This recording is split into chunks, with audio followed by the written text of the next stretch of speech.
Assalamualaikum warahmatullahi wabarakatuh. Alhamdulillah, alhamdulillahillazi ja'alal fata quwwatan syadida.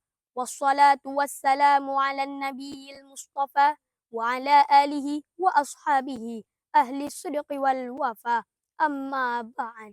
Sahabat dai milenial dimanapun Anda berada. Peran keluarga dalam membentuk generasi yang Qur'ani adalah tema yang akan kita bahas pada kesempatan kali ini. Keluarga merupakan potret miniatur sekaligus cerminan dan tatanan sebuah masyarakat. Bila keluarga baik, maka akan baik pula masyarakat dan bangsa tersebut.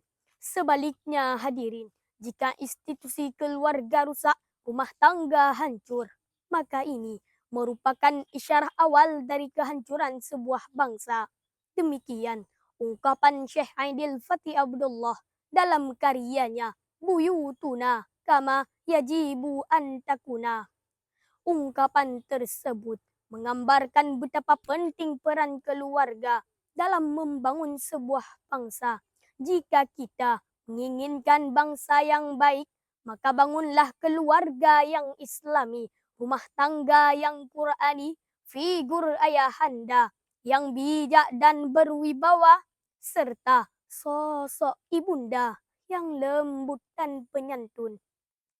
Namun, seiring perkembangan zaman, keluarga tidak lagi dibangun atas dasar cinta dan iman, namun dibangun atas dasar nafsu dan kepalsuan.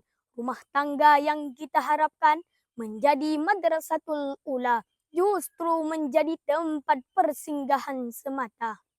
Oleh sebab itu, tidak mustahil rumah tangga yang seperti ini akan melahirkan generasi perampok, penjilat, para koruptor, serta sampah masyarakat yang pada akhirnya akan meruntuhkan istana bangsa. Sesuai dengan rujukan Al-Quran, Surah An-Nisa ayat 9, Allah berfirman, Bismillahirrahmanirrahim.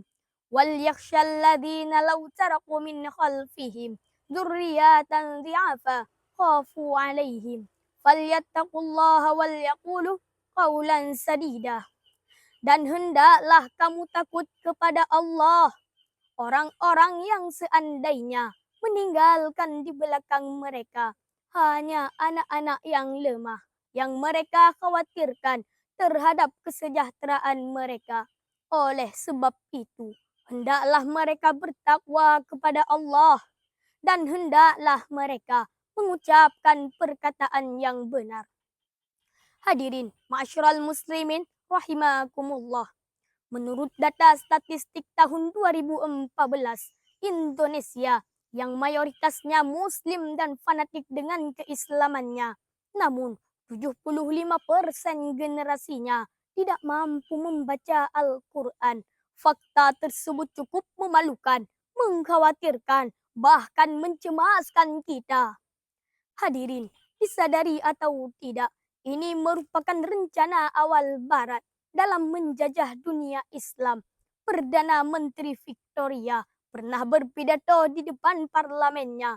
Apabila kita ingin mengalahkan negara-negara yang penduduknya mayoritas Muslim, maka langkah yang paling utama harus kita lakukan adalah menjauhkan mereka dari Al-Quran supaya mereka buta terhadap isi kandungannya. Sebab hanya dengan itu kita akan sanggup untuk mengalahkan mereka.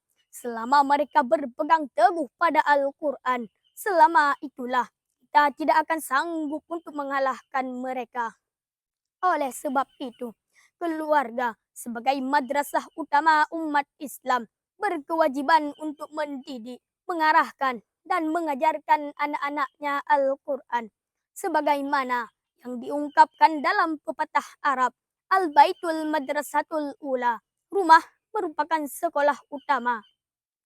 Ma'asyiral muslimin rahimakumullah. Sejarah telah membuktikan, bukankah orang seperti Alfredo Timothy, seorang mafia kelas kakap dunia, Johnson the Lion Boy, seorang La Cosa Nostra Amerika, Kazuo Nomigaki, seorang Yakuza Jepang, serta Lee Tiger Lee, seorang preman Hong Kong. Mereka telah menciptakan keonaran dunia, membajak pesawat, menjadi gembong narkoba, memperjualbelikan wanita. Ternyata mereka adalah sosok anak muda yang terlahir dari rahim para ibunda yang tak betah di rumah, hidup dalam kemegahan, bergelimang harta, namun tak pernah tersentuh kasih sayang orang tua. Sebaliknya, Muhammad bin Idris atau Imam Syafi'i tumbuh dari keluarga yang sederhana, dibesarkan dalam kondisi yang pas-pasan, namun dengan tarbiyah Qur'aniyah mengantarkan beliau sebagai tokoh ulama besar dalam peradaban Islam.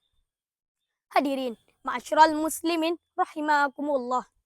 Dari syarahan saya tadi dapat kita ambil kesimpulan bahwa keluarga merupakan benteng utama umat Islam. Jika kita mendambakan masyarakat yang taat, umat yang hebat, bangsa yang kuat, maka mari kita ciptakan keluarga-keluarga yang sakinah, yang menjadikan Al-Quran sebagai pedoman, manhaj, dan jalan hidup.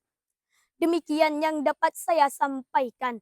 Lebih dan kurang mohon dimaafkan. Assalamualaikum warahmatullahi wabarakatuh.